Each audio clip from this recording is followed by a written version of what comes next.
you're obviously a global artist and your partner is a world-renowned footballer, but at home you must be Shakira the mum and Gerard must be he's the dad. What's kind of Shakira the mum like?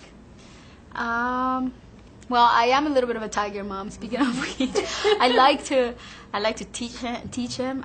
I have like a little teacher inside of me. I really love. I enjoy reading to my kids, and they like learning too. It's a good relationship because Milan at least is very eager to learn. He loves letters. He loves numbers. And I think every kid does.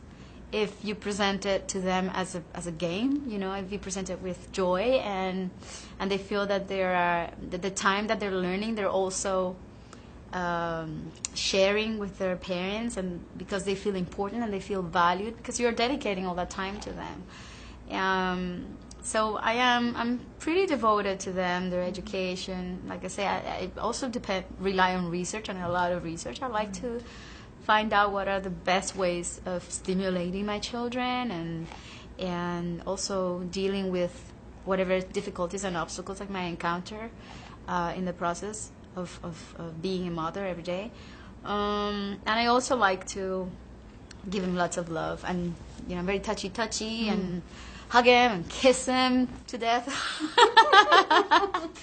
Very intense. Let's put it that way. I think they're gonna leave my house when they're 18 for sure. They're like, "Bye, mom. Or they may know I'm out of here." They may know they're onto a good thing and not leave. We saw a lovely video of you with Sasha kicking a ball. So will you teach both of them to dance at all? To what? To dance. To dance. Well, they see me dance, they see me sing, I do it, I goof around the house and they enjoy it. But they're very much into football. So far, I don't think I have dancers in my house yet, but you never know. It's too early to tell. They're constantly changing. Right now, Milan is obsessed with football. You have no idea. It's like the biggest Barca fan there is on the planet. He sleeps with the Barca jersey on, and he sleeps with the ball, sometimes with a soccer ball. He doesn't miss one match. He knows every single team there is in the world, including England's. Like, he knows about Chelsea, Arsenal, Manchester United. He wears the t-shirts of all the teams sometimes because he likes to play around. So far, he's just into football very much. So we've obviously heard a lot today about mums saying happiness is the most important personality trait for their children. But how can we as parents teach our children to be happy?